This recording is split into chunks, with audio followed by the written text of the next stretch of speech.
Okay. Good evening, everyone. Thank you for joining the solving session 5 for conservation geography course offered by NPTEL. And like the previous four sessions, I will be summarizing the week's lectures, the different lectures that were covered in this week. And then what the idea of the problem solving session is to make you, like revise the modules lectures that you have gone over this week.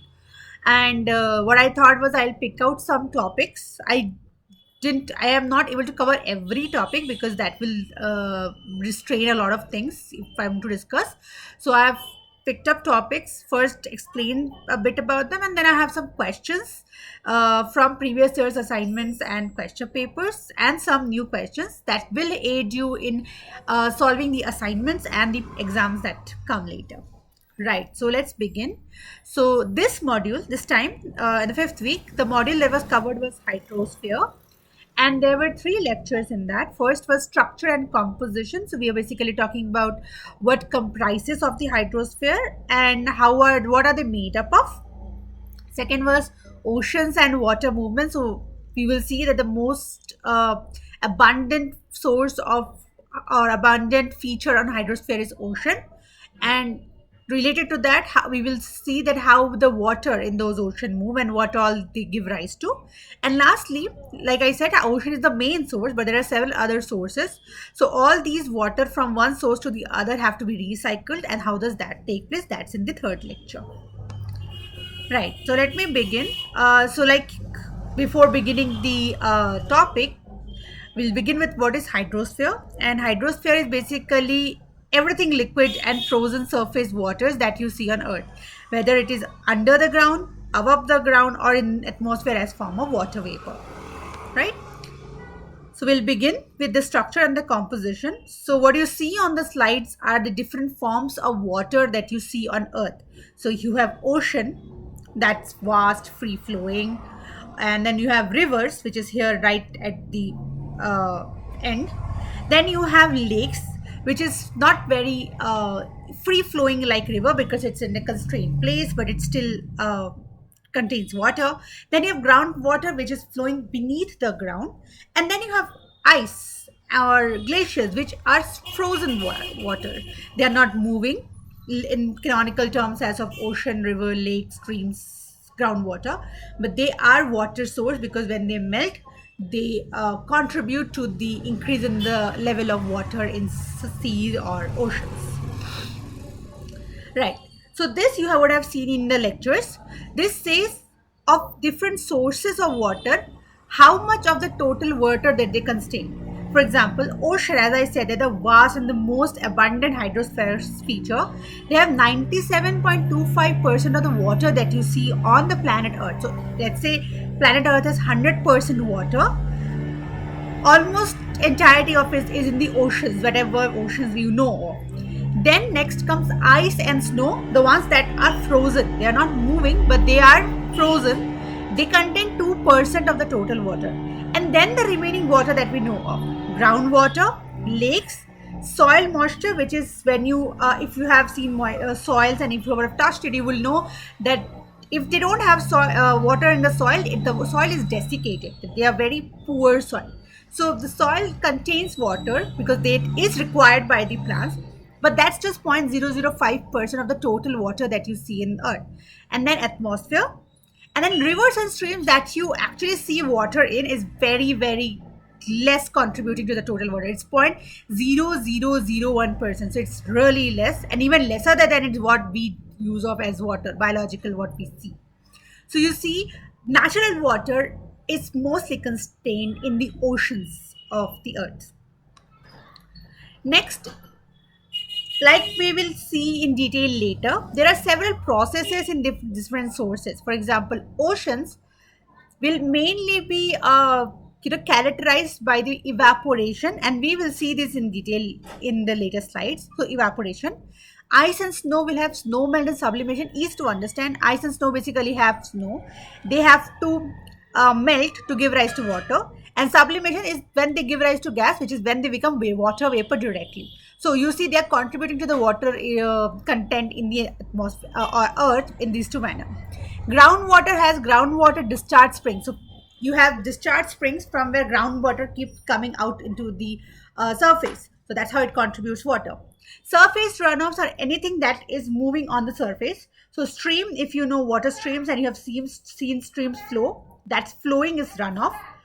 And storage infiltration is in any landform. You must have remembered about continental shelf and continental slope, and then you would also know about soil water. So these are all infiltrations. The water is percolating from one layer to the other.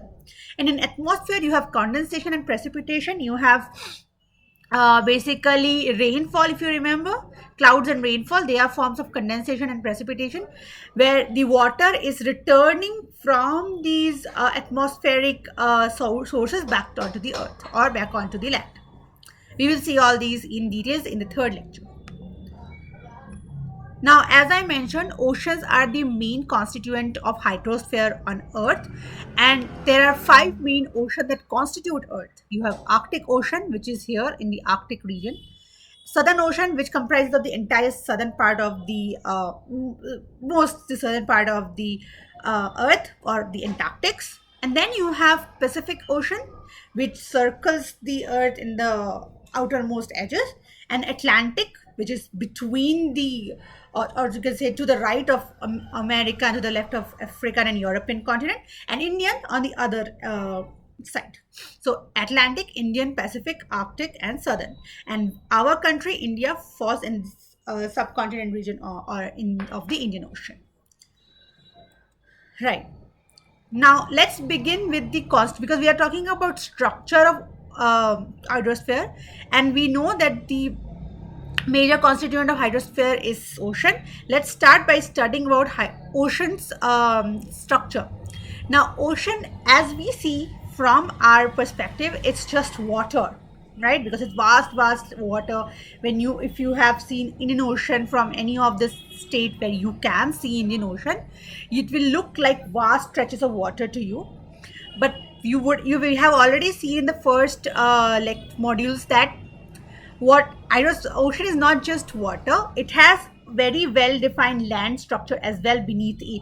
And this is the thing that we're going to study now. Ocean floor, what does ocean floor consist of? Because that also very important. Right. So ocean floor can again have two kind of features: minor features and major features. We start with major features. Major features are features which constitute the ocean floor mostly. You have continental shelf, continental slope, and ocean trench and abyssal plain. Before I begin to explain this thing to you, here's a quick exercise for you. If you would have gone by, over the lecture today, this week, you will be able to relate which terms define to what. So this is an exercise for you. I will wait for you for maybe 2 to 3 minutes. Try to remember all of these features that I just mentioned are on the slide: abyssal, continental slope, shelf, oceanic deeps. These have characteristic features in terms of their width, in terms of their depth, in terms of their degree of slope, in terms of their nature of the oceanic form. So, can you, by just trying to remember what you read in the lecture, take a guess here? I will come back after 2 minutes and we can continue the discussion.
Okay. So I have received one answer, one with one, two with three, three with four. Okay, fine. Okay. Okay. So my watch also says it's almost, yeah, 3 minutes. So let me give you the answers first and then I will discuss. Right. So abyssal plain is, I will give you a logic to as to how to remember these as well. Let's just first look at the answers. So abyssal plains are the ones which are covered with clay and silt. The depth is 3 to 6 kilometer, and they're less productive, and they're called deserts of ocean, and we'll see why. Continental slope, they are, as the name suggests, they have very high degree of slopes, 2 to 5 degrees, and their depth is 200 meter to 3 kilometer. Continental shelf are occupied by shallow seas and gulfs, and they're extremely productive. And fourth is oceanic deeps or trenches, which are relatively steep sided. They are very narrow. They have deep basins. Their depth is 3 kilometer to 5 kilometer, and they're greater than the surrounding ocean floor. And this will be easier for you if you look in it in this manner. So I have the image on this side and the answers on the left. So let's begin with the first one, right? So the first feature that you encounter when you move down from ocean is continental shelf. Shelf is the beginning, right?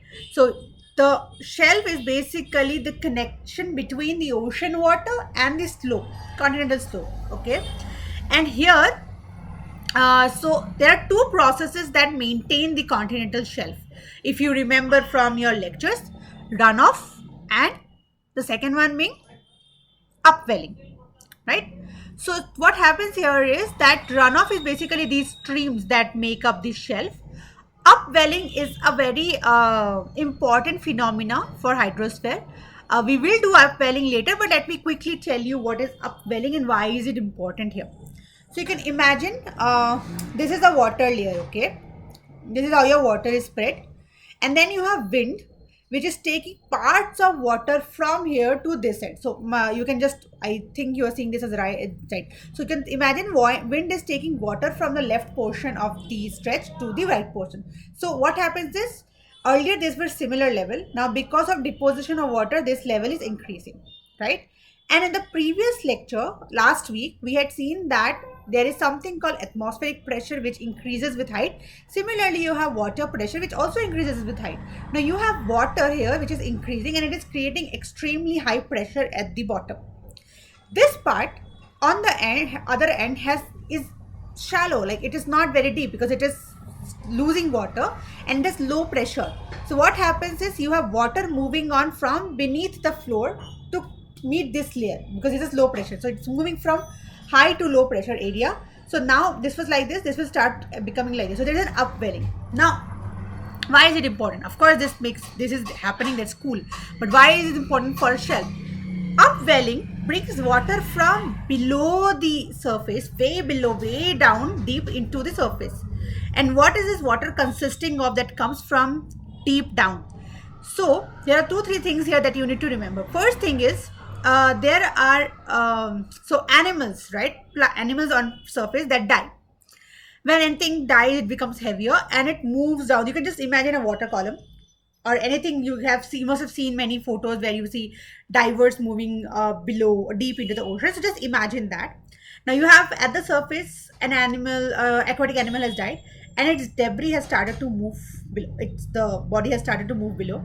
At the bottom, you have several nutrients coming out now as it start to decompose. So all the nutrients from that animal is out, or plant is out into the bottom, deep ground.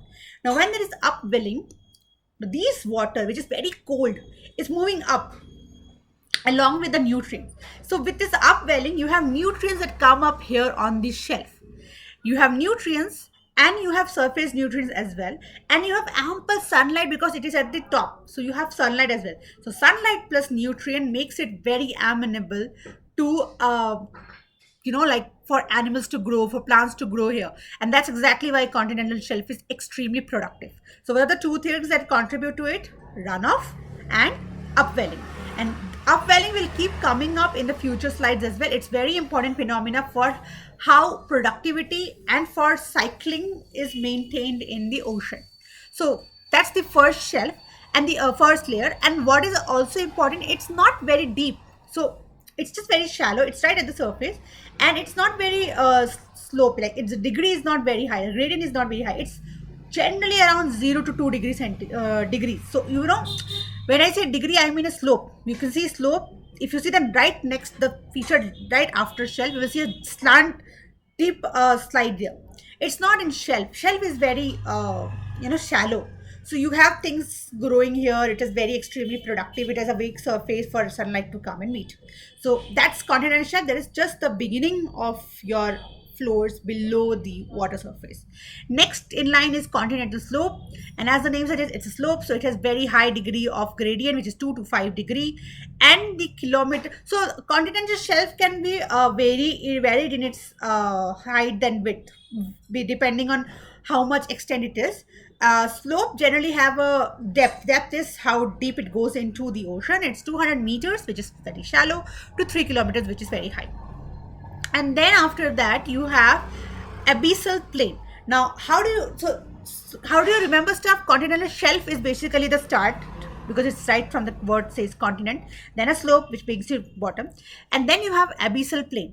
Abyssal plain, you have clay and silt. So these are also based on the same principle that I just told you, that there are debris that come from the surface to the below, but abyssal is before the lower parts, right? So it has sediments like clay and silt. So those are deposited in the abyssal plain. They also are nutrient rich, but sunlight cannot reach at this point. Abyssal is basically darkness, so sunlight cannot reach here, and that's why they are not productive. If they are, they have, that's why they're called deserts of the ocean, because even though they have nutrients, they don't have life forms, right? They're less productive. And you can remember it by the word plain. It's just how plateaus are there in the landforms. They're similar to that, but they do not find that much sunlight. So that's abyssal. And the last one is oceanic trench. Trench, as the name suggests, it's absolutely deep down. So if you see oceanic deep trenches, they are steep sided, so you can see the pointedness. So they are very steep. And then you have very deep basins. Again, they are very pointy, and their depth is 3 to 5 kilometer.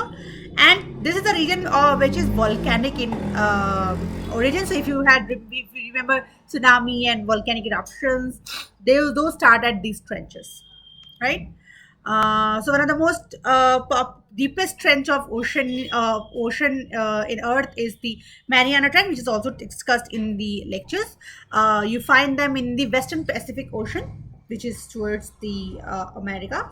And as you can see, these are way deeper, and this gives rise to a lot of volcanic activities. Okay.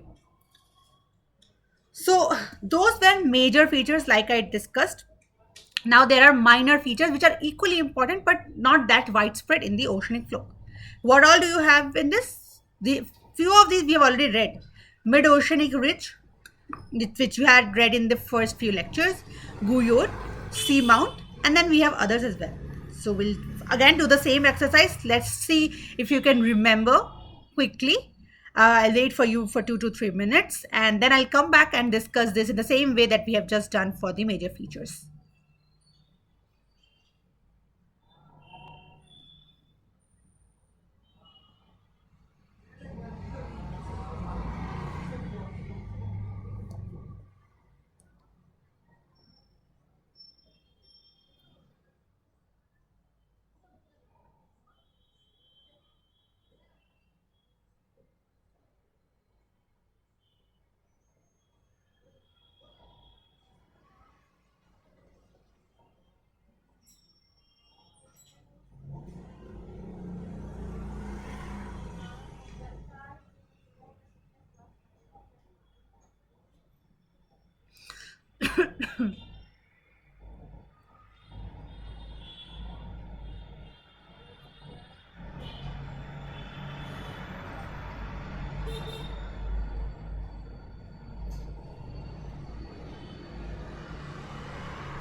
Okay.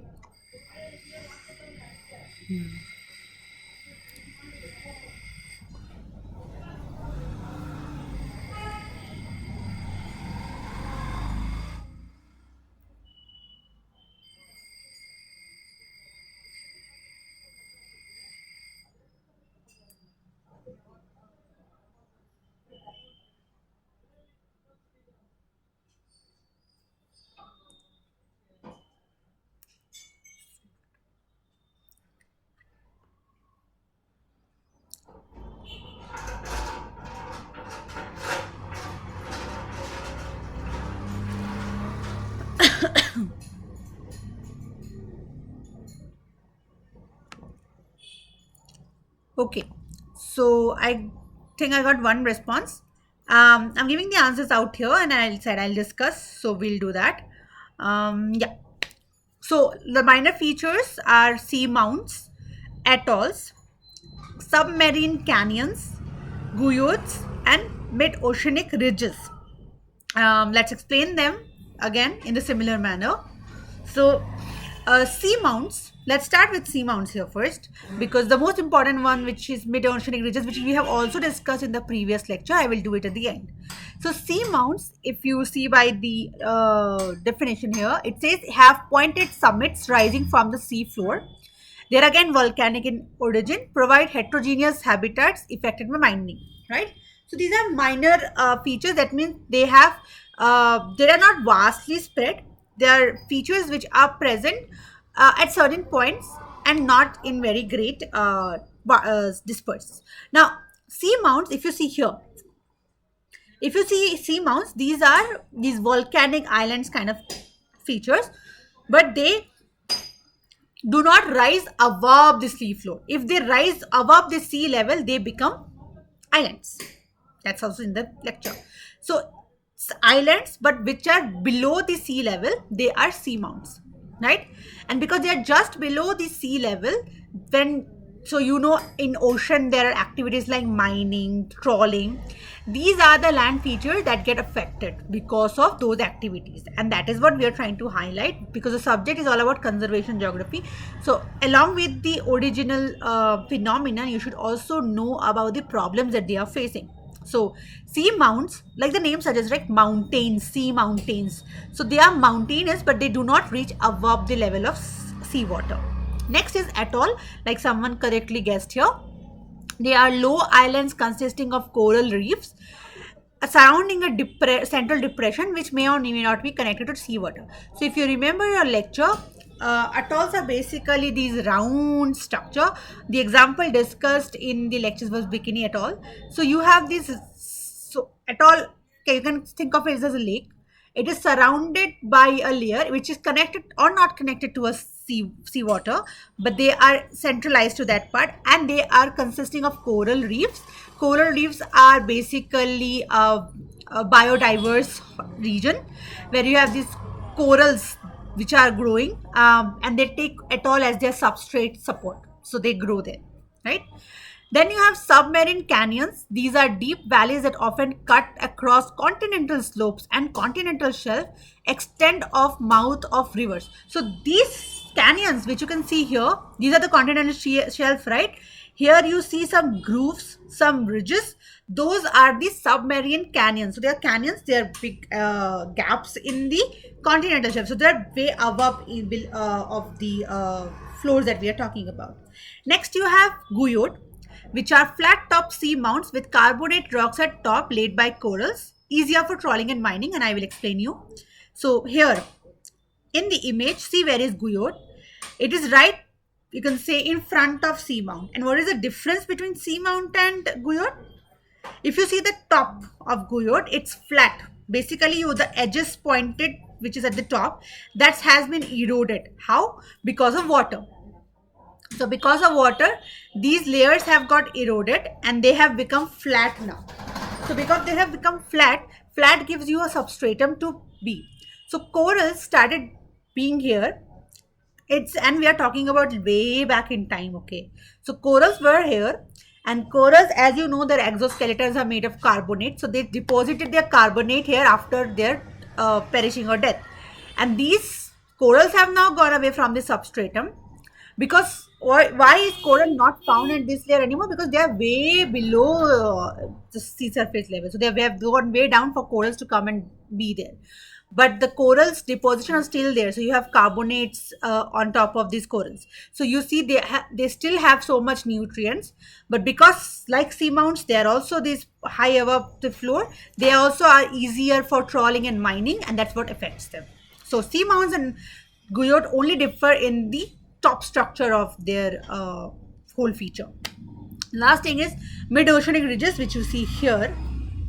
So if you see, these are small grooves on the surface, and then you have these ridges which are going below, so troughs and crests, right? So these are mountains separated by large depressions. So these are mountains, they are separated. These are mountains earlier, now they have gone way down in these surface.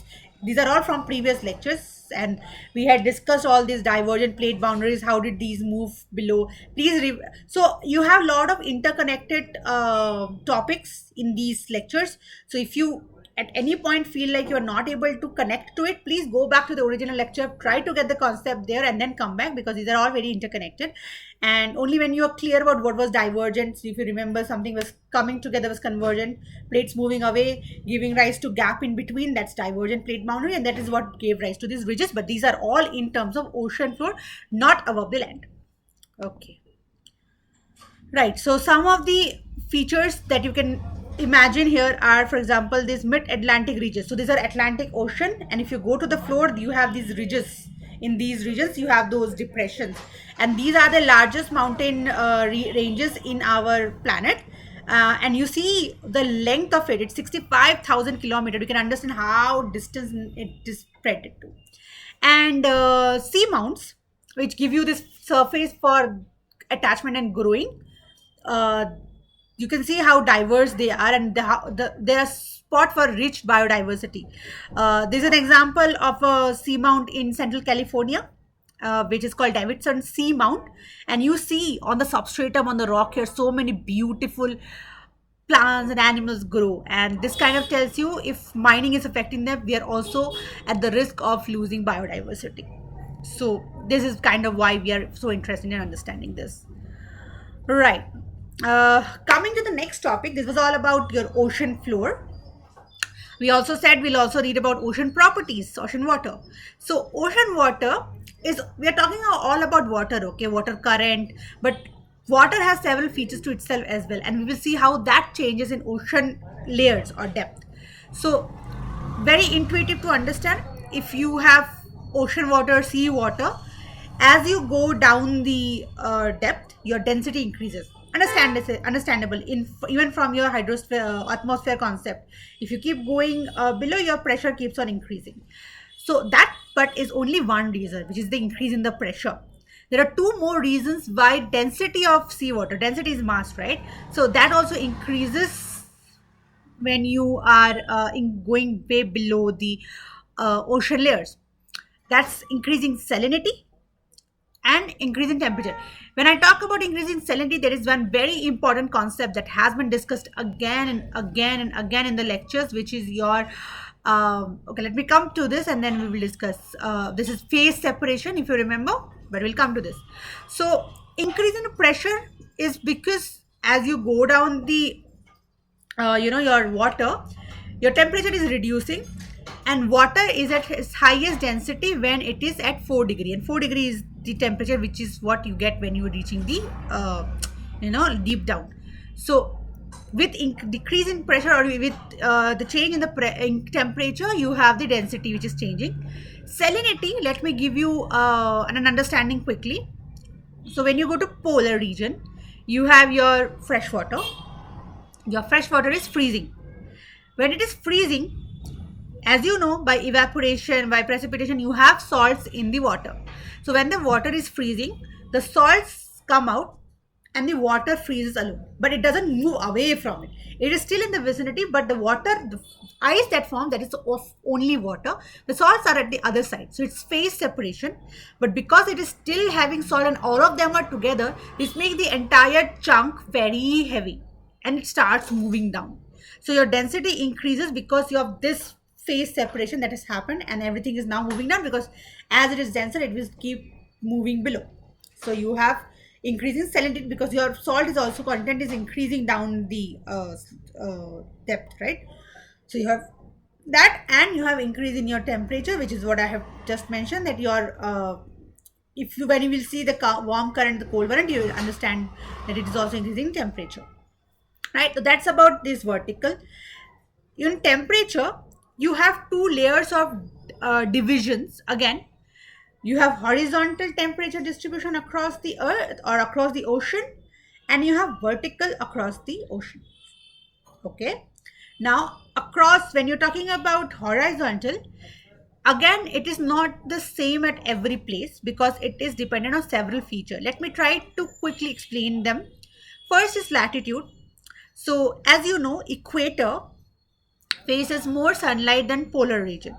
So if you have a oceanic entity at equator, it is definitely warmer because it receives more sunlight than the ones in pole. So polar regions are colder, and your uh, equator regions are more warmer. Next is unequal distribution of land and water. Let's say you have very large expanse of land at that latitude. Land absorbs more heat, so the surrounding water will also be warmer as compared to a region which has more less of a land expanse, less land, less sunlight absorption. The water is more cooler, right? Okay. Next is prevailing winds. So winds, as we will see, what if there is more wind, there is more removal of warm water, or more removal of water.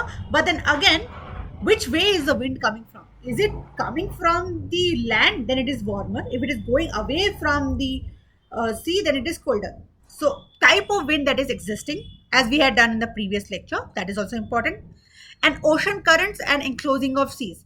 Again, if sea is enclosed with land but it is in polar region, you would have remember try to read it from that perspective. Again, if it is the polar region and it is surrounded by land, it is actually colder because the water is not moving there.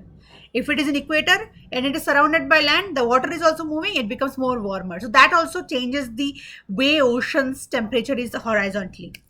And vertically, that is very intuitive, right? If you are at the upper level, you receive more sunlight, you are warmer. At the lower level, you don't receive sunlight, you are colder. But at the between, at the central part, there is something called thermocline. Cline is basically just movement along a slope, right? And thermo is, you're talking about as you keep going down distances across the ocean, your temperature is reducing. Where is this important? So this is important with terms of cyclones. And if you can't remember, just go back and check how thermocline level is important to cyclone. It basically determines what is the strength of cyclone that, and what is the speed of cyclone that will affect. So your thermocline determines your strength of cyclone. And if you're not able to think of it, just keep it as a reminder that you have to read this in that perspective. And salinity, as I said, that there is phase separation. That is not the only way salinity happens. That is not the only way salt is contributed to the ocean water. You have evaporation, like I said, water goes out, salt remains behind. Precipitation, water comes back onto the land and brings along with it salts, or it removes salt, this basically dissolves it. Inflow of freshwater is less salty, so when it moves into the ocean, it makes ocean water less salty. It moves out in the form of evaporation, the ocean water becomes more saltier. And then again, you have ocean currents and other events, which, so the salinity is not a constant feature. You cannot always be sure, because these process of evaporation, precipitation can happen anytime, anyhow. So your salinity is not a universal thing. You cannot really say that this is a very high. You can only say ocean water is very salty, fresh water is not. But how does it mix and match? That is not sure. And then you have these three curves here, which are basically trying to tell you the same things pictorially. So the first one is isopycnals, which is basically talking about your pressure. How does your pressure change across the ocean? So this is the depth of ocean, and you can see what is blue and what is red means. Red means less pressure or less density, and blue means more density. And as we have discussed, density is highest at the bottom. Isotherm is basically temperature, warmer at the top and colder at the bottom. Isohaline are basically your salinity curves, and you can see there is no pattern to that because you cannot predict anything, right?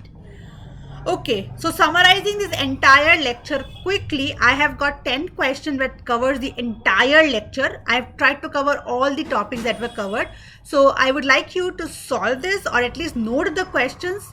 If any of the topics you haven't read or you have missed out, you can take that from here and you can go back and check it. These are not difficult questions, but they're definitely very vastly covering topics. So you can try and solve it.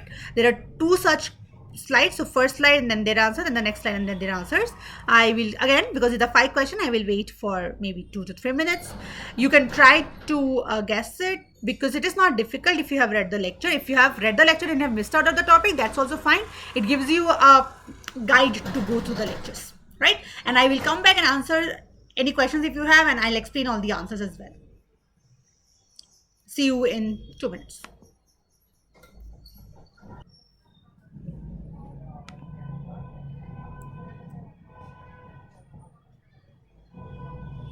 Okay, so yeah, let me quickly go over the answers and you can check if you have got that right or we're thinking right. So equal density curves are called isopycnal, that we had just discussed. Okay, I think I forgot to mention even last time, why are they called iso something something curve? ISO is basically trying to show you equal, for example, equal density curves, right? So they're trying to show you latitudes or regions or layers of, let's say here, ocean, which have equal density or equal salinity. So regions which are equal are shown in one color, and the others, that's how you differentiate from one region to other, and that's why they're called iso whatever. So its density is isopycnal, isohaline, and we show as we show in the previous slide. Haline is basically salinity, isotherm is temperature, and isobuoyant is basically, there's nothing called isobuoyant as such, right? The density curves are isopycnal. Continental shelf gets nutrients by two means. The first thing I discussed, runoff and upwelling. Downwelling is the opposite of upwelling, we'll see in a bit. Rains and sunlight do not contribute to nutrients. They definitely contribute to energy, but not nutrients. Next is in the sea, a layer with temperature rapidly decreases from the mixed upper layer to colder deep layer, thermocline, which is what I discussed. Isohaline, thermohaline are two different things. Thermohaline we'll see in a while. Isohaline, isopycnal are curves. They're not talking about change in temperature with cline or change in temperature with halinity or salinity, which is what this haline. Continental shelf has a gradient of 0 to 1. This is the first thing. Shelf is at the start, so it's the shallowest. And the next one is, what is phenomenon where salt separate from freezing water? So if it's freezing water, it is phase separation. Evaporation, as you would know, evaporation is basically heating of water. So you have the water which is rising as water vapor, that's evaporation. Precipitation is in terms of rainfall, so it comes back as rainfall. It has nothing to do with freezing water. And sublimation is directly from solids to gas, which is from ice slab to water vapor. So phase separation is when the water is freezing and salts is being separated out. And the last 5 question for this first lecture, again, you can please try to attempt it, and I will see you in 2 minutes.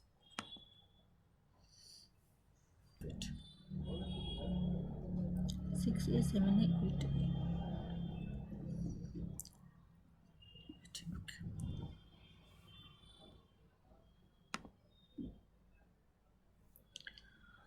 Okay, I've received some answers. Let me first give you the answers and then I'll explain what is correct, which one.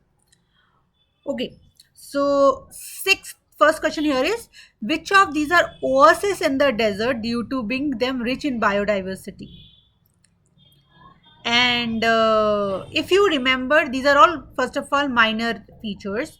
And in minor features, sea mount was the one that had the highest diversity. The corals that I had shown, atolls and corals, these both have diversity. Atolls have corals as their major feature. Seamount have other animals that sustain in the, like the islands that you have seen. Mid-oceanic ranges are depression, are trenches where you can't find any biodiversity because they're way too below into the ocean floor. And seamount and guyot are at the top. Atoll has coral reefs. Guyots have carbonate depositions. Seamount are what is reaching the sea levels, and then they have nutrients as well. So that's the answer. Next is, where do you find sedimentary rocks and fossils? You said slope, which is correct, but also remember slope has very high incline, so anything that tries to deposit here will always flow down.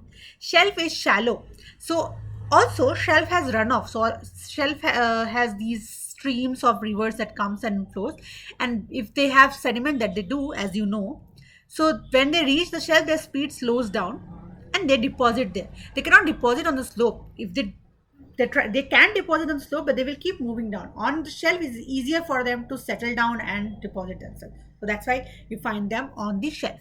Next, as someone guessed it right here, which of them is a major feature? Deep trenches, because the other three are minor features. Fourth is what I haven't discussed. I didn't get time to, but here, as it's easier to you to understand as well, right? Ocean has its vast miles. So how does a country, or how does a continent, or how does a region decide that, okay, this is my sea? This comes under my political jurisdiction, and whatever happens in this sea, I will take care on it. So these are few distances which are measured in units of nautical miles, and this determines to what extent the, the region can be called a territorial sea, to what extent that region, is the region between territorial sea and free economic zone. There's one span that is between that also comes under the country, but with certain relaxation. And then you have beyond that, which is free zone, which any country can pass through. So read this part. This is for you to understand how this jurisdiction takes place. Last one was, which of this is the largest habitat on the earth? It's the abyssal plain. So water constitutes 70% of earth. Abyssal plain constitutes 70% of the ocean. So basically 49% of the earth is in abyssal plain. So that's why it is the largest habitat on the earth, right? So I tried to cover as much questions as I could. And with that, I'll move to the next lecture because we have 1 hour remaining and I want to do it so that I can cover every topic. Okay, so in second chapter lectures, you would have seen about oceans and the type of movements that are there. And these were the main movements that were discussed: ocean currents, tides, waves, and upwellings. And we will do all of these in the slides. Right. So let's first talk about ocean currents. Currents are basically movement of water in a path in direction. So if it's moving in one direction and in a certain path, that's ocean current. And there are several forces that determines the current movement. There are forces which are called primary forces, which begin the entire movement, and then retain is. And second is that do not contribute majorly to the formation of the current, but they are also equally important. So first one is phase separation. For primary forces, phase separation, heat, wind, gravity, and Coriolis force. And secondary forces are shape of the ocean floor and arrangement of coast. And I will tell you, because we are talking about ocean current, basically water movement, how are they important. So first is phase separation, and how does that give rise to ocean current? So like I said, you have phase separation, water is moving below, and so these are water from polar region, and because of your phasing out of salt, they become denser and they move down the slope, move down the depth of ocean. And they are very cold because water is freezing, so they are at a very, very cooler temperature. And this starts something called global conveyor belt. If you remember, this was extensively discussed and very nicely discussed in the lecture, and we will also see how that gives rise to conveyor belt. So that gives rise to currents when it moves down. Heat, as it's easy to understand, warmer the water, warm water rises up, so that's how your current starts moving. Wind takes along the warmer water with itself, if you would have read in the previous chapter. Gravity brings it down brings the denser part of the water down, and that begins a shifting or mixing of water in the column. And Coriolis forces are forces which are also acting on the winds. It also acts on the currents here. What happens is, in Coriolis force, if there is current in the northern hemisphere, they turn these ocean currents toward the right, as you can see here. And if they are in the southern hemisphere, they turn the ocean current. So they deflect the movement direction of the current. So if the current is moving in a certain direction, due to Coriolis force, they will just move it to the right in the northern hemisphere and left in the southern hemisphere. And at equator it is zero, so it doesn't really affect the equator, and that's why you see straight lines in the equator. So if you see the current maps here, which I will also explain in the later slides, you have these signs, these movements here. Then you have colored ones which are called warm current, and we will see warm and cold current in a while. And then you have surface currents and deep currents. We'll come to this. Give me 2 minutes. First is, before that, the secondary forces. So now you are talking about movement of water. Shape of ocean floor or arrangement of coast basically talks about if the water is moving and you have an ocean floor. Let's say this is water, it's moving, and you have an ocean floor cutting right this. So the water stops there. The water movement is impeded. So that's, and similarly if you have coasts which come like this, or which, so it's moving like this and then suddenly it has a gap like this, so it moves like this. So these arrangements, they deflect the movement of water, and that's why the shape of the floor or the arrangement of the coast, they also affect the way current moves, because the way the water is moving, the current will move the same way. So that's why these are secondary forces. They do not initiate it, but they sustain it. But the first five, they also not only begin it, they sustain the forces, the currents as well. Another way of classifying current, as you have seen in the lectures, are surface current and deep currents. Name says it very quickly. Surface are what is the current that begin at the surface of the water. Deep currents are below the surface layers. And because they are at the surface, they are fast because they are experiencing sunlight. They are having greater fluctuations in temperature. So you have tides, you have winds which are affecting at the surface. But that's only 10% of the water. Those currents only move 10% of the water. Remaining everything is way below, and those are deep currents, and they happen because of thermohaline. So your salinity, with your increase in temperature, your salinity changes, and that gives rise to your 90% of ocean. The currents are generating at that surface, at that level, and from there the water is mixing all through the ocean. So you need to remember surface current and deep currents. The other two current, which is what I was talking about, is cold current and warm current. The temperature of the currents, is it a warmer one? Does this have warmer waters, or is it a colder one? It is cold temperature. So what is basically, where do you find cold currents? You find cold currents in the west coast of continents. So see all the continents that you can see on the map here, and see the western part, which is towards the, if you're seeing, it will be on your left. You will see they have cold currents, and in the image here, cold currents are given by this blue color, as the color is very easy to understand. Blue is for cold. So they're on the west coast of the continents and in the low and the middle latitudes of both hemispheres. So here, as you can see, right, it's concentrated at the center. And on the east coast of continents in the higher latitude in the northern hemisphere, because of Coriolis, right side it turns because it is in the effect of Coriolis force. So here you also have this side, right? So you have these cold currents here, and the warmer currents are on the opposite. It's on the east coast of the continents in the low and middle latitudes, and opposite on the west coast, it's in the higher latitudes, it goes in the west side. So it deflects, right? Let me just quickly show you the currents here. So the currents, as you can see, let's start with Americas from the left side. You have a California current, which is a cold current, right? So this is colder water. The influx, the temperature rises towards the equator, it becomes a north equatorial current. And similarly, it is from the higher side, so it comes as North Pacific drift, which is also a warm current. These both current at this lower latitude becomes a colder current, because there you have cold water. This is, and this north, in the south you see you have the south equatorial, and then you have the west wind, which comes towards the Peru and becomes a colder current. I'm not trying to confuse you with the names. I'm just trying to show you the directionality. Similarly, in lecture also, he has discussed many currents. What you need to remember is there are some regions which have specific currents. For example, I have tried to cover in question as well. Canary current. This is what he has discussed in the lectures. Canary current, Venezuela current, Labrador current. If you can, please try to remember where do they originate and what form of current they are, because if you're reading about geography, this becomes important to know which type of current you are talking about, right?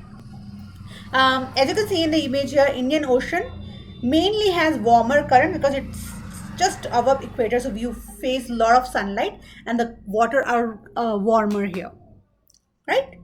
Okay, so this is about ocean current. Now let's talk about the most important topic in this lecture, which is global conveyor belt. And this is affected by phase separation. And in the lectures, he has begun from the North Atlantic. Here I will begin from the polar region, but I will show you how to connect it. Right? But before that, let me tell you what this entire fiasco is all about. What is this global conveyor belt? So bear with me as I read it text by text so that you know what I'm reading, and then I will explain you what's happening. So the global conveyor belt is a system of ocean current that transport water around the world, as you can see from the map here, right? While wind primarily propels surface current, deep currents are driven by differences in water densities in a process called thermohaline. Haline is salt. Salt brings change in the density. So this change in density is what gives rise to the origination of the current. Density depends on temperature and salinity of the water. Along this conveyor belt, heat and nutrients are moved around the world in a leisurely 1,000-year cycle, which means this entire process takes a very big amount of time, 1,000 years. But it's important. As the line says, as water moves from below to above and above to below, you have this nutrient cycling, cold water, hot water mixing. You have nutrients from below going up. So this belt is very important for maintaining a lot of things. And it's very important belt for us. Now, as it transports heat, the global conveyor belt keeps Earth's climate stable. However, scientists have recently noticed a slowdown in ocean circulation. With climate change and rising temperature, the process may slow down even more, and this is what exactly our entire course is about, conservation geography. Problems associated with the current natural flows. But we'll talk about this in the end, but this is what is a summary of global conveyor belt. Now let me explain to you how this belt works. So let's start. So I'll go by this slide, and when you go back to the lectures, you will see it's the same thing, just the arrangement has been reshuffled a bit. The first thing is, which is discussed here, is at the pole. Listen to it carefully, and if you have any doubt, please type it in the text box. At the poles, cold ocean water becomes saltier, understandable because of your phase separation, and because it becomes saltier, it is also heavier. So it's denser from evaporation as well and ice formation. So this cold, salty, dense water sinks. Basically, you can imagine the poles at both the end, and they are sinking and coming at the bottom. So the dense water sinks and slowly spreads. It's now moving toward. So the entire chunk of cold water is now moving. It's moving towards the bottom. Now, second point is because there are no continents to block the water in these regions, the current can flow freely around Antarctica. Here, this is exactly where it will now come back to Antarctica, and some water moves into the Indian Ocean and some into the Pacific Ocean. So in Antarctica, when it comes down, so it is already moving from the poles towards the Antarctica. Now here in Antarctica, it spreads across because it has no continent here to stop the movement. So it comes as a flow and then it spreads out, right? All this while it is mixing the temperature. It has started with cold temperature, then it warms up, as you can see the coloration, and when it reaches Antarctica, it again becomes cools. Now when it has to again go back, because it is still moving, it moves into two directions. One you have Indian Ocean, one you have Pacific Ocean. As it moves high again, it moves towards these oceans. It's rising in the latitude, its temperature is increasing, it's becoming warmer in nature, right?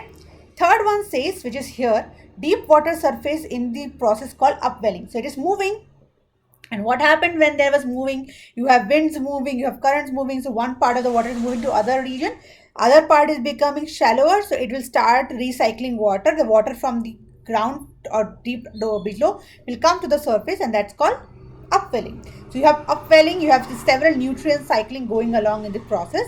The last thing is this warm surface current flows to north, so it will keep flowing. So it's also drifting, it will move up because warm water rises up. So it's rising up and going towards Greenland. Greenland has lower temperature.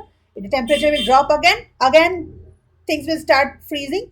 Again, slab will start, getting denser, and it will start moving. So you see, it starts from. So in the lectures, it has start from Atlantic. So it has start from this region. It's but this has so there he has considered Atlantic as a starting point, and then Antarctica, and then Indian and Pacific, and then it goes to Greenland. Here we have concised the first two into the first point.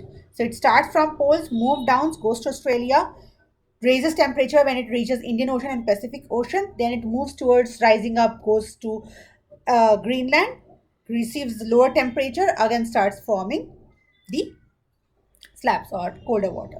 So this is the conveyor belt is basically if you have seen in airports or any of the things where luggage is transferred, you have this conveyor belt, everything is moving on that belt. So it's the same thing, it's forming a belt, and you have the temperatures of the water cycling, and you have different water that is getting mixed in this process. So that's why it's a very important process for the sustenance of temperature in the planet, right? So here I'm discussing exactly the same thing. What are the importance of ocean current? So first of all, see, in the colder regions, ocean current takes the warmer current. Here, if you see at the extremities, you have warm currents here. What happens if there are no warmer currents on the ocean there? The temperature of the cold region will always remain cold and inhabitable. So that's one problem. Opposite, in the warmer region, for example, here in the equator, you have these colder currents. So the cold temperature is brought about by ocean current in the equator or warm region. If it's not happening, the region becomes too hot to survive. So you have the mixing of cold temperature and hot temperature. That's the most important thing. Second, along with this, you have nutrient cycling in the form of upwelling. You have energy movement. All this sustains life. All this sustains biodiversity. That's very important for life to perpetuate. Other than this, if you see in the first image, you basically have these ships, ports. How do they move? They move because of ocean current, right? You have ocean current that navigates you and tells you which direction to go. And that's what sailors do. Other than that, you have beaches like this. So this is a log, okay? And ocean current will move this log towards different direction. Now, sometimes on logs, just logs as it is not an issue or concern. But let's put some animal on this log, and this log moves and goes to a different continent and brings with it some invasive species. That's problematic because invasive species are, as I had discussed in the example of cane toads, if you remember, invasive species can take over the native fauna and flora. So currents can also be negative in this way. But imagine the opposite. It's not an invasive species, but a new species that is going and being in, like, how do I say, deposited in a new continent. So you're increasing the diversity. So it also increases the diversity. The other problem is here on the third side, which is, if you know the image, it is about an oil spill.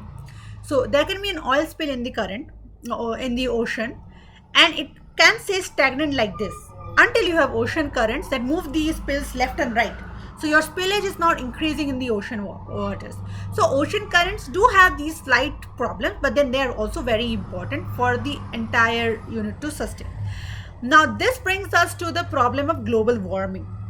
If you have global warming or you have climate change, this entire globe mixing of energy, sustenance of water is impacted because it is entirely relying on water temperatures.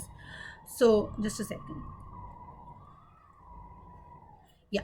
So it is entirely rating on water temperature. If there is a slight change in warmer and colder temperature, this entire process is abrupted and it gets problematic because it does not sustain wildlife. So examples are, for example, global warming can lead to warmer poles, right? So I'm just so sorry. So global warming can increase the temperature of polar regions. And with that, thermohaline. So if there is increased temperature in the poles, what happens? Your ice starts melting instead of water freezing. If there is no freezing, there is no salt, there is no phase separation, then there is no movement of water and the global conveyor belt will start getting impacted. That's at the poles. At the equators, again, if you have warmer equator and tropics, if you have more evaporation, the water will become saltier and denser here. These water will move down where? Where will it go? That's at the bottom, right? How does it move below? And if it moves below and that's not the characteristic property of the region there, then again affects the thermohaline circulation. Along with this, it increases the water vapor because it's becoming more warmer. It already is receiving too much of sunlight. So your currents will again change. The currents, because there is more water vapor, it will become warmer current. So it can spread across and it give rise to more warm current. There will be more warm current, less colder current. You do not have proper mixing of water. So that's why global warming is affecting a lot of stuff in the ocean as well. So this was all about currents. Current is what is moving your ocean water, but you also have upwelling. Upwelling, as I said, all these water that is moving from way deep in the ocean to the surface, and the ones in the red on this map here shows a region which have most of this upwelling, which means that here you have the effect of wind on the water the most, and because wind is affecting water the most here, you have most of the upwelling at these sites. And why are we even discussing upwelling? I've already discussed this, that they are bringing the deeper, colder, nutrient-rich water to this warmer surface. And along with this, you have these phytoplankton, zooplankton, fishes, which are there in these nutrients. They are now coming to surface and able to survive better. So you're enhancing the biodiversity of the ocean because of the upwellings. The next ones are tides. Tides, I think pretty much everyone knows about it. They are formed because of the presence of moons and sun. They are basically the pull of the water towards itself by moon or by the sun, and they do it by gravity, and the extent of water that is attracted towards the moon gives rise to either a very high tide, which is basically in terms of its height. So a tide with very great height is called a high tide. A tide which is with a moderate tide or a low tide is called a low tide. Now, sorry, you have two types of tide: spring tide and neap tide, all on the positioning of the moons and sun and the height. So if you see spring tide, it happens when either so the sun and the moon are in the same plane. If they're on the same side or if they're on the opposite side, so if you see here, both of them are pulling this water here, and it is additive because both of them are pulling or like attracting towards itself. The gravity is too high acting on this water, and that is a high tide because both of them are affecting. Even if it's a full moon, which is opposite to the direction of sun, water is being moved by pull on this side and with sun on this side. So both of them are experiencing or exhilarating gravity, and then both of them are forming tides. These are high tides. Neap tides are the opposite. So when the moon and the sun are not in the same plane, they're at a 90-degree to each other. So either in the first quarter or the third quarter, then these tides are not effective because water is being moved at this side also and at this side also. So the water tide level is very low. So that's why these are low tides. The other way you can classify tides are by the number of tides and when they are, how high they are. So you have diurnal tides, diurnal and mixed semi-diurnal.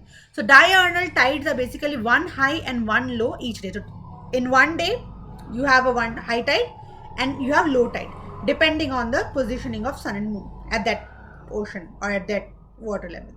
Semi-diurnal, you have two highs and two low tides each day, but the high tides and low tides have similar, the high tides, both the high tides have same heights, both the low tides have same heights. So that's semi-diurnal. And mixed semi-diurnal, you have these two highs, two lows, but the heights of them are different. That means the effect of the sun and the moon on them are different. And you can see that they're, like I said, they're based on where they are. The tides can be mapped out onto the world map. So you have mostly diurnal, which is both the tides in the extremities here, here, and in these regions. Mostly you see the semi-diurnal map, which is two high and two lows each day with similar heights, right? And mixed semi-diurnals are mostly in the western coast here and parts of Africa and the western side of the east India. So you can see that based on where those water ocean body is present, you have this different kind of tides that are affected on them. The last is waves. So basically waves are, as you know, they are the movement of water in forms of these gushes. They can happen because of volcanic activity, tsunami, earthquake. I mean, not volcanic, but earthquake.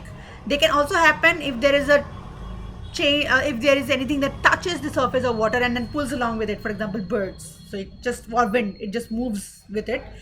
The other, which is majorly contributing, is friction. So there is friction between air and water, and you have these small ripples. You would have seen ripples already. You know what is ripple, and this ripples is what creates a, which provides the wind a surface to push against, which then forms. So basically these ripples, if they're continuous and the wind is hitting the ripples back and back, then it gives a greater push. So these ripples are now increasing in size, and when they increase to a vast size, which becomes very high in height, that's called wave. And this has very high speed, and as you would have seen in, if you want to see the ocean, you have waves that keep coming and touching the shore. That's just ripples because of friction, and then that increase in height because of the push of water. And here you can see that, you know, waves are also spread across the globe based on their positioning. But why are all these, what are, let's just bring you back what I am talking about. All these are way in which water moves. So you can see water is being displaced here. In tides also you have water that is moved from one region to other. You have upwelling where you have water moving from deep below to the surface, and ocean current is moving it all across the globe by its currents. So you have all these which changes water regions from one region to another. And that brings us to the end of this lecture. Again, same principle, I have tried to put as much as question I could from that lecture, and all for your revision. So don't get panic if you can't follow any word. It's just there in the lecture. You need to just go back and remember this. And that's the exercise for you for 2 minutes here, if you can try and remember. There are names of currents. You might not remember it, but this is a cue for you to know that you might need to remember the name of the currents as well. Okay, I'll wait for 2 minutes and then we'll come back and discuss this.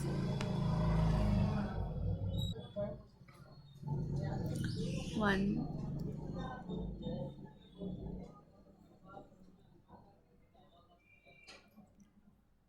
One, 2D3.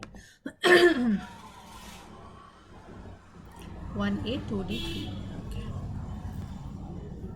Yeah, so let me give you the answers. Right. So the first is, which of these is a primary force initiating and governing movement of ocean currents? And we had discussed that arrangement of show, or this other, when we are talking about features of shapes or something, those are the features, those are the forces which do not initiate the ocean current. So that's why arrangement of coast is a secondary force. The other three are primary forces. Let me check the other answers that you gave. 2D and 3D. Okay, so 2 is basically dash being cold, nutrient rich to the surface, thus increasing. So we have discussed this, right? Something that is brought to the surface, cold water is at the bottom. So if that is being brought to the surface, that's upwelling. Ocean current is moving it across the surface and below, of course, but that's across entire the globe. But when it's specifically from nutrient rich water that we are talking about, that is because of upwelling. Third is, which one is, again, it's the forces that like initiate the movement, and shapes are under the secondary forces that sustain it. Fourth is, which of these begin in the Pacific Ocean? I told you this is just an example that you can use as a cue, Alaskan current. And fifth is, which of these does not affect longshore current? That is what I did not touch upon. That was also discussed in the lecture. Longshore current are another current that is basically like wave that hit the shores. And for that, shape or angle and height, of course, if it's a wave, its height and its angle of approach and speed matters. area of the beach or area of the land doesn't really impact what is the impact of that wave. Wave will not determine what how much area it is impacting. Never, not in any case, right? And the last five question for this unit. Again, it's not difficult, so you can try and then we can discuss the answers quickly.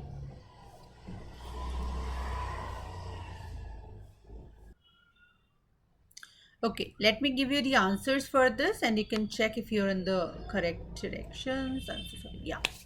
So cool surface currents, which are basically colder ones, they reduce the temperature, that's known. They increase the dryness. This is what we had discussed in the previous, problem solving session, that your wind or currents which are colder, they reduce the temperature and then decrease the moisture, so they become dry as well. So cool, they increase the dryness and reduce the temperature. Again, a current based question, where does Benguela current origin? It is in the Atlantic Ocean. How long is a lunar cycle? It is 24 hours 50 minutes. How long is the solar tide cycles? It is 24 hours. What are these cycles? Remember I said two in a day and one in a day, something like this. So for the diurnal tides, so how are those determined? When will the tides come is based on these timings. And the next one is, where does recharging phase of the global conveyor belt take place? It is in the Antarctic. So it moves down from the poles and moves all the way to the Antarctic, and then it starts getting the temperature changes. And the last one is, which of these forces is at maximum at the poles and minimum at the equator? That's the Coriolis that I had discussed, that shift the direction of the currents in the right in the northern hemisphere and left in the southern hemisphere, and no changes at the equator, because there it doesn't work at all. Okay. Quickly going to the third lecture for the week, which is hydrological cycle, and this basically just talks about how this is something everyone has already looked into when you were reading in schools, or you would have just simply observed. You have rainfall, you have evaporation, and these all bring water from the sky into the land, from the land to the sky. Basically, they're recycling the water to the entire sources. So there are a lot of images in this part. I will just quickly go over one by one. This is the summary. So you have clouds. Clouds are basically condensed water. So condensation happens in the clouds. Condensation of what water? I will come back to it. But when the clouds get heavier, very high, with very high moisture content, it precipitates in the form of rainfall. It gives out all the water, and that goes to the surface as runoff. If it is on the mountain, from the runoff it goes to the land, it reaches groundwater by percolation, and it also reaches all the lakes and the rivers and the seas. From the groundwater, it is taken up by plants, and plants, as you know, they give out water during transpiration that goes into the atmosphere. Similarly, from the ocean, river, stream, you have evaporation. So you have water, again form of water vapor, which goes into the atmosphere. These if you remember, last time we said about the temperature of the atmosphere, and as you go high above the atmosphere, the conditions become colder, so water starts condensing, and you have dust particles, which gives you the nuclei where water starts condensing. So you have condensation, and that begins the formation of all the entire clouds. And when again your clouds become very very chill, very very highly water content is very high, it starts pouring as rainfall, precipitation, and then it brings back the water back to the earth. So this is the entire water cycle. So this is just a revision that we did in the first slide. These are the different sources of water, and these are how much water they contain, and these are the different processes that we are going to read now. Right. So this is all these like the processes that actually contribute to the water cycle, and I will walk you through. If you feel overwhelmed, it's okay. I will take you very slowly. Right. So let's begin with here, maybe. Let's begin from the ocean. So you have from ocean, you have evaporation.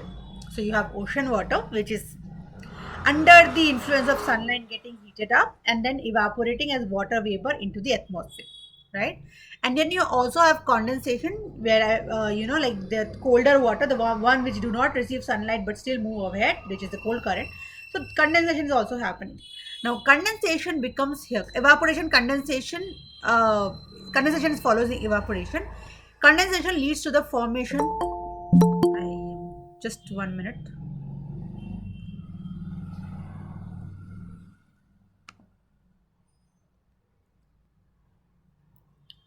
So you have evaporation, and then you have condensation that gives rise to the formation of cloud.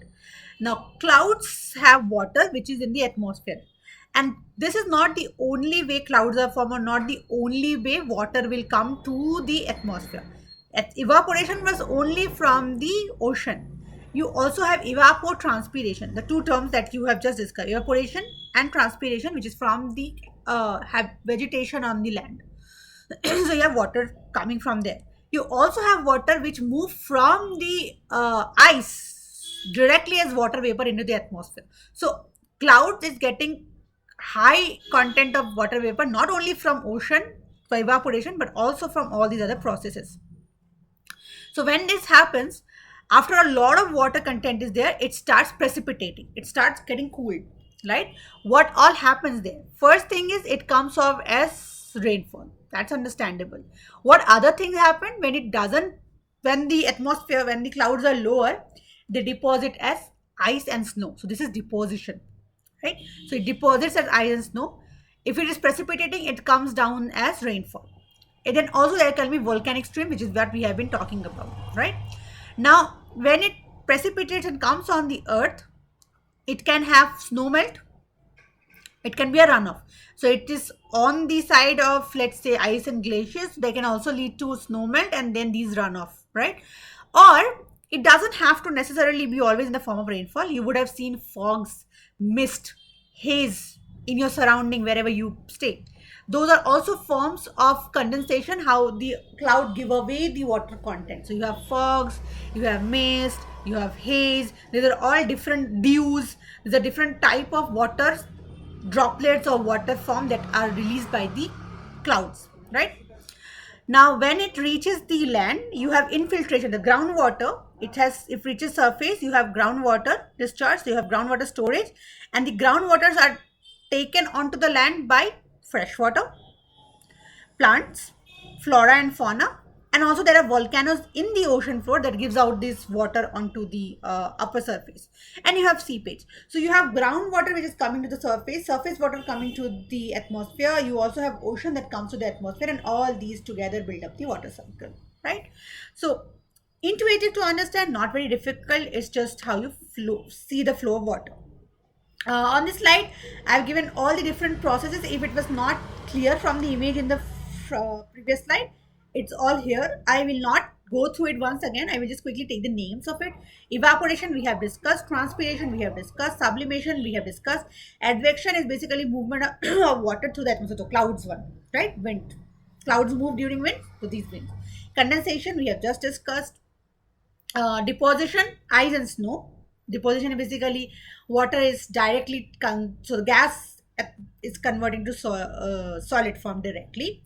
Precipitation, interception is interruption in the movement of water by streams, by vegetal cover. So your water gets stopped somewhere, that's interception. So the free flowing water is stopped at regions. That happens because of, let's say, you have a puddle, you have vegetal cover which stops the water movement. We have done this in the ocean water movement part, where we had seen, right, the arrangement of coast. This also happens when the water is moving all across the cycle. Percolation is basically filtration, moving through the ground so that it reaches the groundwater. And then you have several runoff, groundwater runoff, surface runoff. Those are all runoff that forms the streams. Storage and residence time, and how long they are kept wherever they are kept, right? And what are the minor process? How do water also change in a minor constitution? So these are opposite to each other if you see carefully. This one here is subduction. So you are basically two continents that collide with each other and water goes below. So water is moving deep inside the surface. The opposite is on its right. This is volcanic eruption. So water from the deep is coming to the surface. So you have water coming to the surface in one and water going down the surface in one. This here is the opposite again. This is loss of water to the extraterrestrial, or you can say, like the space. So extraorbital space. So you can have water which move out as water vapor from the surface of the planet Earth or into the space. But You also have meteors, comets, which bring back the water vapor onto the surface. So one is giving out in the space, one is bringing from the space into the earth. So these are very minor processes. They do not contribute mainly to the changes of water level that you see. Okay, the next thing that was discussed and which is very interesting is the clouds that you see on your skies, where clear during daytime, where you can clearly make them out. The four most basic classification are cirrus, cumulus, stratus, and nimbus. Very characteristic. If you see cirrus, which is here, cirrus has high clouds. High means way above in the terms of the extent of height that they have, not at the troposphere. So they are 8 to 12 kilometer away in the troposphere, also towards the high end, with a wispy. Wispy is like, if you have seen cotton balls or if you have seen cotton candies, they are very wispy. So if you can, in the image also you can see, right? Not continuous. Then you have cumulus. Cumulus is here, which is what you see if you see at bottom. They are medium low clouds, which is around 4 to 7 kilometers, which is cotton balls. So a thing which is more concentrated with each other. So this is all across, spread in forms of brush strokes. Cumulus is more of a cotton ball. Stratus is here. Stratus is layer of cloud that cover the whole sky or a large portion of the sky. You would have seen, like this and then this. These are stratus, strata, as the name suggests. And nimbus are dark gray to black colored clouds, typically the clouds that bring rain, which is, I think, very easy to understand. Anybody who has seen a sky during especially monsoon, you will see a lot of dark sky, and dark sky you see and you know that there's going to be rain. There are other classifications as well which takes into account these different features. For example, cumulonimbus. What would it mean? Cumulus and nimbus. So they are low but they are dark colored. So cumulonimbus. You have cirrocumulus. You have cirrus, high clouds, but they are cumulus. So they are aggregated but this at patches. You have altocumulus, which is at the mid-level ranges. So these clouds are in higher up in smaller patches. Altro, so at mid-level but in stratus, so the same layering but at the higher level. And stratocumulus, stratus, they're in layer but it's cumulus. So you have bigger layer of cumulus clouds. And nimbostratus, strata, but the same dark clouds now forming a stratus. So you have so whichever is nimbus gives rise to rain most of the times. So very interesting classification of clouds. Next, what they have discussed in the lectures is a type of rain. Rain is convectional rain, cyclonic rain, and orographic. Cyclonic rain, I think it's very easy to understand. When you have cyclones, you have these huge changes in the water pressures in oceans and atmosphere. You have this cyclonic rainfall that come with it, which is very windy. Convection is normal. When you have warm and so you have warm currents, right? So this white warm temperature move up, warm water, and they get deposited in cloud. When the cloud is too much to deal with, it pours it down as rainfall. Orographic is basically it is to do with mountains. So you have winds which take the sea water towards the mountain, and here it reaches up, it gets colder, it becomes too much of water content, and it starts falling. So rainfall in a mountainous region happens when there is wind. And why is this wind? Because wind is bringing along with it the water currents. So the water is moving with the wind, and because there is excessive water which reaches the clouds, it pours at this side. By in the other side, which is the leeward side, the rain shadow, here there is no wind, here there is no sea, so you don't have rainfall. So leeward and windward are important concept which is with relation to orographic rains. Coming to the end of the entire session today, why do we even care about hydrological cycle? First of all, hydrological cycle is basically what brings your water from the sky onto the planet, onto the land, and onto the land. From the land, it moves into the ocean as fresh water, and fresh water brings with it nutrients. And it dissipates the salinity of the ocean water. Fresh water brings with it biodiversity. So it basically is important for sustenance of biodiversity and nutrients. Next one is all these different climates, rainfall, sun, summer, winter. These are all maintained because of hydrological cycle. And the currents are moving because of the hydrological cycle. You have these water moving up and down, which is mixing all these warm and cold currents with each other. That's why it's very important. But like I said, if we are discussing importance, we're also going to discuss the problems associated with it. And hydrological cycle is mostly getting affected because of human impacts. Quickly summarizing them, the first image is about urban heat island effect. If you are from an urban region, or if you have seen any urban region image, you will be understanding this very quickly. So if you there is side by side comparison of urban and rural. Urban region have a lot of these buildings, and rural have most of this vegetation. So what happens when there is sunlight, the surface absorbs most of this heat, and because these are concrete walls, there is less ground storage for of rainfall. So there is no like the water is not moving into the ground water level. And because there is this surface concrete, there is less cooling from evapotranspiration and plant, because there is no plant for transpiration. So entirety, you see the land is getting heated up because there is no source of cooling. But when you see rural areas, surface absorb less heat because there is nothing to absorb. You don't have concretes, don't have towers, and you have plants on the other hand. So so whatever water is coming, it is going to the groundwater by seepage, and then it is going to the plant, and it is going to the atmosphere. So it's cooling the region. So you have a cooler region in rural areas as compared to urban areas, and it is drastic effect. Next, you have dams created which obstructs the flow of water, and we have seen natural flow of water is so important to maintain the temperature or currents, and dams are imposing a problem to them. The other way is, of course, deforestation and pollution. The major example of pollution being seawater getting the effluent from industry, which bring around different nutrients, and then just just disrupts the entire micro community of the ocean. So this, I don't think so I have to explain much, but it's nicely described in the lectures. We also have, I have just mentioned about towers and concrete, and you can see the damage that they do. If it's a ground, which you can see on these sides, imagine them to be grounds, and you have this soil, so water can percolate and reach the groundwater in these cases. But when you have concretes or when you have tar, the layer is covered by something very hard which doesn't let water pour into the groundwater. Now if it doesn't reach groundwater, it doesn't have enough water in the soil becomes desiccated, plants do not get water, plants do not do evapotranspiration, there is no transport of water from the land to the water atmosphere, and this cycle is getting problematic. Now that's how little changes that we do has a lot of effect on the hydrological cycle.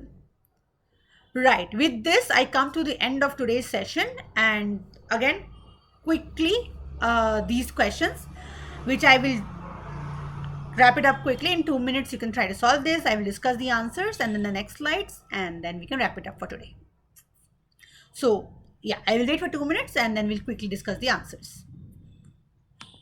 What did you say? 1B, 2D, 3D. Okay, let me give you the answers. Okay, so I said which one of this is not a form of condensation. First question. Condensation is basically deposition, right? And dew, clouds, forest, they're all depositions in form of gas or liquid. When I talk about ice, it's actually, there are solids that are deposited. So condensation are basically in the form of liquid. So dew, cloud, and frost are condensation. Ice is the next one. Ice is the one where we have talked about deposition, right? Ice and snow getting deposited. So those are part of that. Second, I think you got right. It said deposition of moisture in the form of water droplets, which is dew. Okay. And how much percent of total water is groundwater? That also you got right. 0.68.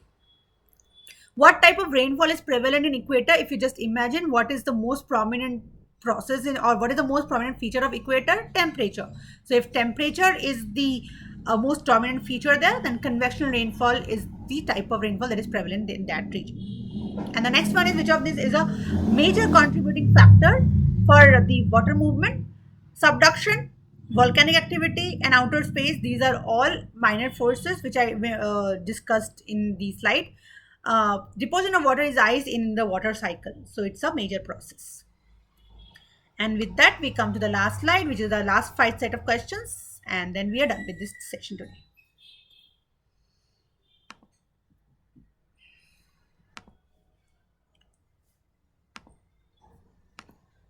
6C and 7D. Okay, so I think you got it right here. So you have what do you say? Just a sec. Yeah. So the first one you got it right. Which of these processes are found in ocean? Evaporation, because water is getting heated up and they are leaving as evaporation. Precipitation happens in the form of rainfall from the cloud. Condensation happens in the form of formation of cloud, and sublimation is conversion of water vapor directly to solids. So you got it right. Dark gray black clouds, as we have discussed, they are called nimbus. Which one is the odd one out? Fog, mist, haze are all form of condensation. Frost is a form of deposition in the form of ice. Dashed habitats are where the water is moving, and dash is where the water is standing, which is how you demarcate the kind of feature that the water body is showing. So if it is moving, it's called lotic. If it is standing, it is called lentic.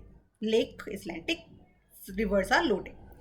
And what is the residence time of water in Antarctic ice cap? 20,000 years. Okay. And that kind of shows us what global warming is doing, because global warming is heating up the atmosphere, heating up the globe, which is leading to melting of these ice caps, which are retaining water for so long, and now they are melting, so you don't have that much retention. And it has several other features like increase in sea level, your glaciers are receding. So that's all the problem that is highlighted. That is what we are trying to highlight, that global warming or human impacts are creating so much problem to the natural forces. Yeah. So with that, I come, ma'am, can you explain? Just a second, I will go to the chat box because I don't see the full image here. Guyot, yes. If you just bear with me, I will just go back to the slide which talks about Guyot. Just give me 1 minute. Just hold on with me. I have Guyot sword start, so it will take some time for me to reach there. Yep, I am on the slide. Right. So Guyots, if you see clearly here, this one, which is so you see seamount, right? The feature which is before seamount is Guyot. Now, what difference are we trying to say here? First, you see seamount, because then it will be easier for you to understand Guyots. Seamounts have these pointed summits rising for the sea floors, which are volcanic origin and have provide heterogeneous habitat. So you know volcanic islands, right? These are the tapering ends. Now sea mountains, they do not reach the top of the surface beyond the sea level. They're just below sea level. If they reach above the sea level, it's called island. It's below the sea level and it has a pointed end. Guyot is similar to this sea mount, but the top layer is eroded by water. So there were water that was constantly splashing the top region of these sea mounts, and they have moved the top layer, eroded away the top layer such that it has become float. And why it is no more happening? Because the sea level then went down for it to collode, and then later it again went up. So when it went down, it stabilized at this flat top, and then you had your corals depositing on it, and then corals died, and now they have full carbonate rocks present on top of the guyots. So guyots are basically similar to seamounts. Only difference is it has a top layer which is flat in nature. I hope that was clear. If not, please let me know. It's also visible in the image here, so if you have any doubt, please let me know. Okay. If there are no more doubts, then we'll meet in the next session.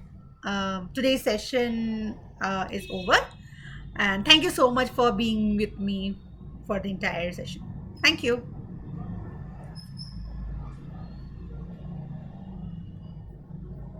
Thank you so much.